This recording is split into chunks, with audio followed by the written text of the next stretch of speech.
Ayan guys, may bago na naman ako isasampay. Kahapon ko pa yan ni-washing guys, dali ngayon ko lang siya inamlawan. Dahil wala tayong alaga ngayon guys, labadi pa rin tayo.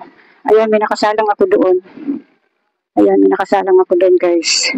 Labadi pa rin tayo ngayong araw na ito guys kasi wala tayong alaga. Ayan, huling araw na natin ngayon na tudo na ba guys kasi bukas may alaga na tayo. Kaya itutuloy na natin ang paglalaba ngayong araw na ito. Ang problema natin guys ay wala tayong mapagsasampayan dahil punong-puno pa yung ating sampayan.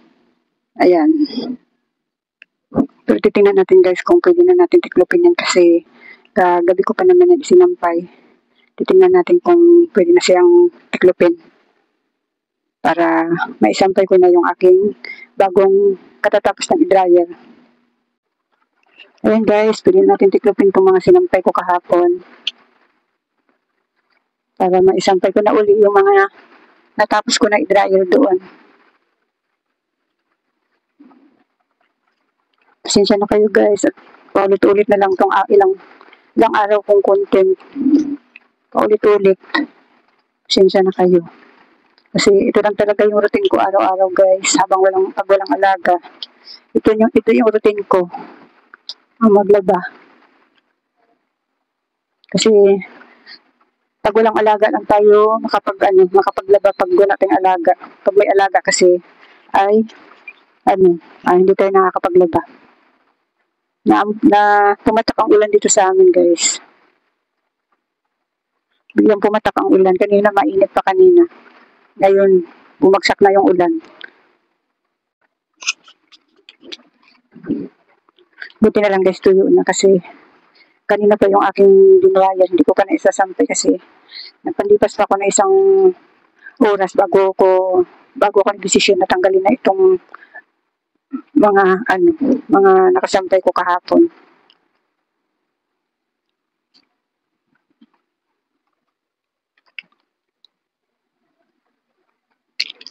Bukod-bukod kasi ako kung maglaba guys. Pag damit ng anak ko lang. Pag damit ko lang din. Ito kasi kahapon yung nilabhan ko mga damit ng anak ko. Ngayon naman ay kahapon pala damit ng anak ko at saka damit ko. Kaya yung isasampay ko ngayon, yung natira kahapon. Mga damit ko. Yung mga damit ko naman ngayon ang isasampay ko.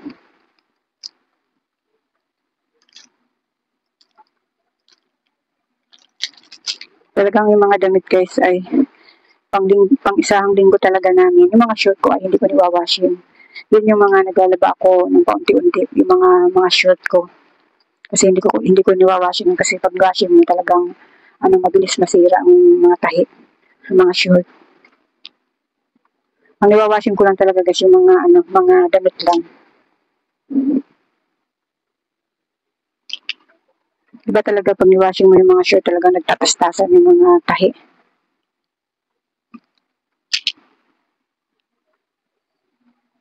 Ayan guys, mamaya ko na yan siya titiklopin at kailangan ko na isampay yung mga damit ko. Kasi kanina pa talaga naka-dryer yun. Inintay ko lang talaga ito na maka isang oras pa para medyo tuyo-tuyo na talaga siya. Kaya yan guys, yung mga damit ko naman yung isasampay ko.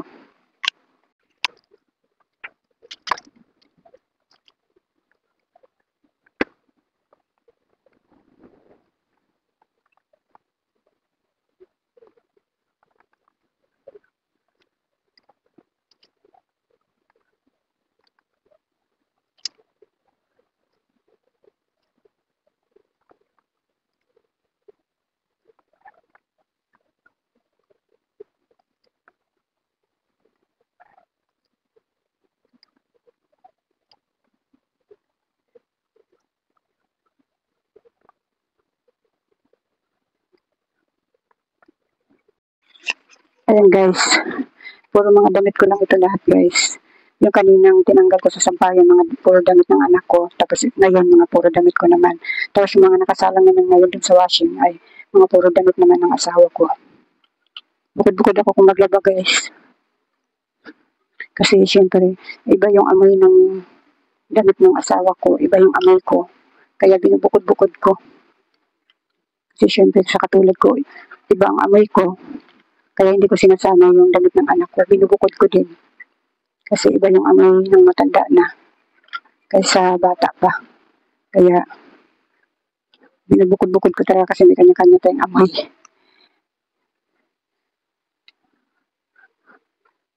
Pati sa mga shirt, bukod-bukod din ako. Pag shirt ko lang din. Pag shirt ng mga anak, yung anak ko, shirt lang din niya.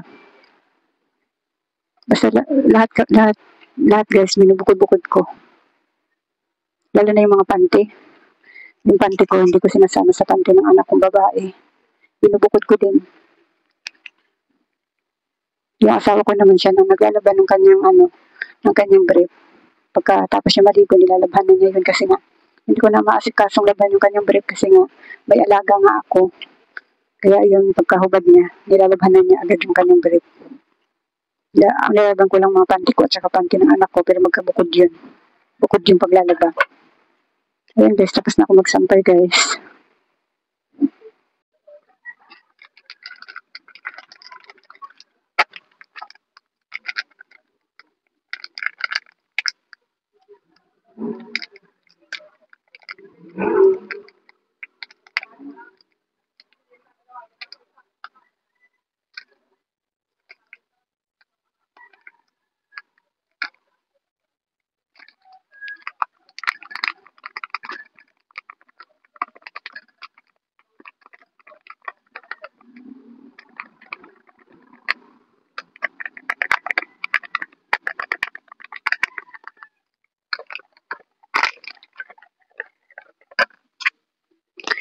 Hello guys, magandang umaga. Inom tayo ng gatas guys.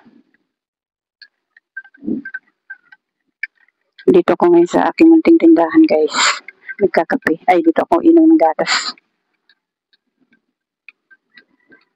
Kasi isi-share ko sa inyo yung napamili ko kagabi. Ayan, konti lang ito. Bali, nasa ano lang ito napamili ko guys, 271. Kaya medyo marami kasi gawa ng mga kanton at mga noodles na Lucky Meat, beef, chicken. Kaya medyo marami siya tingnan.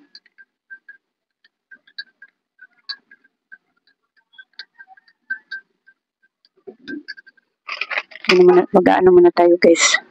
Magagatas muna tayo bago ko i-share sa inyo yung napamili ko kagabi.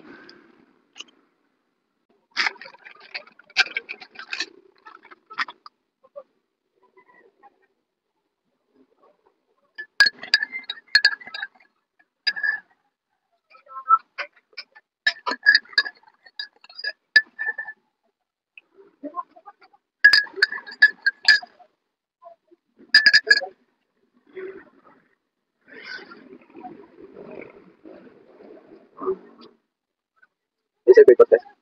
Bagay lang.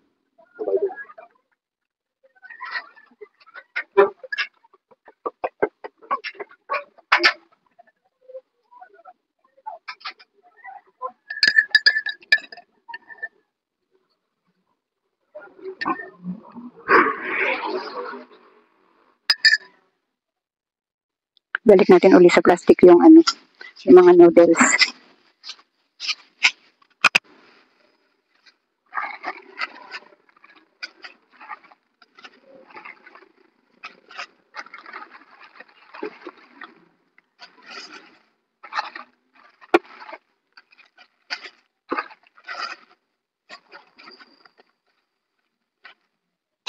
Yan lang yung mga ko guys, mga tinda ngayon, mga kape-kape.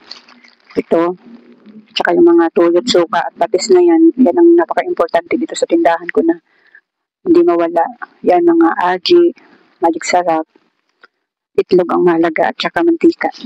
Yan. Yan ang mga tinda-tinda ko guys. Hindi na ako magtitinda ng kung ano-ano pa.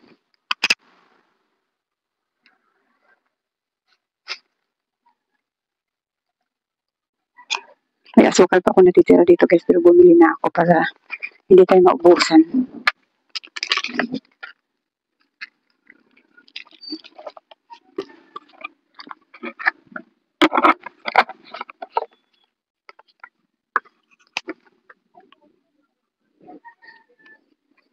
Dalawa-dalawa lang yung binili ko ng sopa at saka tuyo guys, kasi madali namang namili dyan sa barangay namin.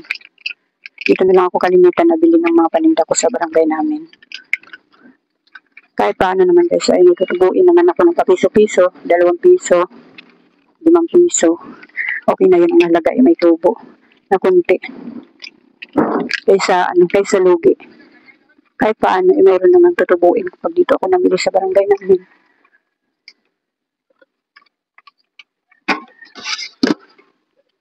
Mga dilata, wala akong mga dilata. Okay lang yun guys. Magkakaroon din tayo ng dilata. May iniintindi lang talaga akong ngayon. May iniintindi lang talaga akong hulugan ngayon. Kaya hindi kumpleto, wala akong mga dilata ngayon.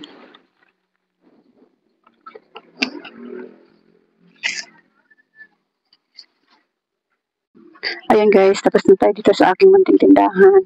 Doon muna tayo sa loob ng bahay guys, sa kusina. At marami akong mga ugasan doon. Dito din marami akong tiklopin guys. So, ay marami akong inisin. Yung tiniklop ko kahapon, hindi ko pa nailalagay doon sa lagayan namin ng mga damit. Yung higaan ko, hindi ko pa natitiklop. Diyan ako natutulog. Ayan, may kunting labahin pa ako isasarang sa washing.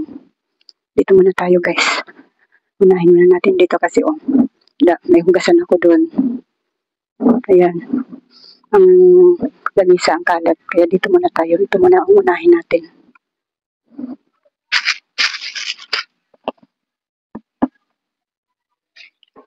Ito talaga yung araw-araw na gawain natin guys. Ang pag-iinis ng mga kalat sa bahay at saka paghuhugas ng pinggan.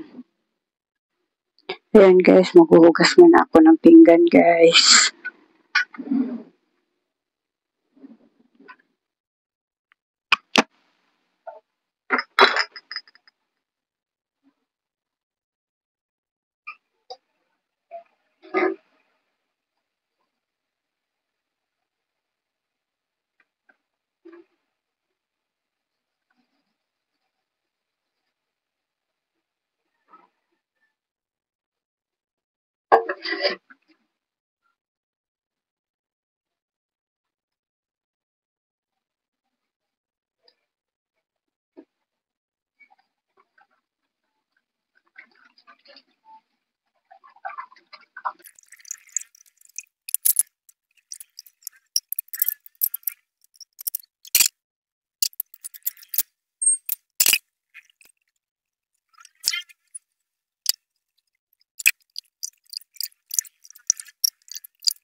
Ayan guys, tapos na ako maghugas ng pinggan. Dito na tayo sa salasalahan namin.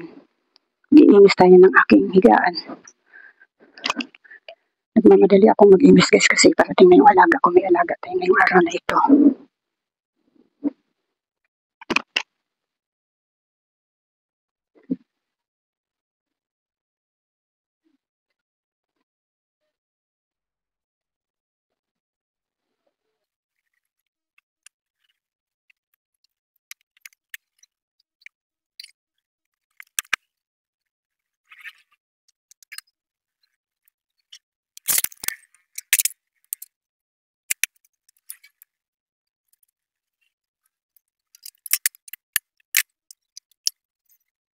Ayan guys, tapos na ako mag-imis dito sa salasalahan namin. Ayan, pasensyahan nyo na yung aking mga sinampay dyan kasi wala kami ibang sampayan kundi dito lang sa loob ng bahay.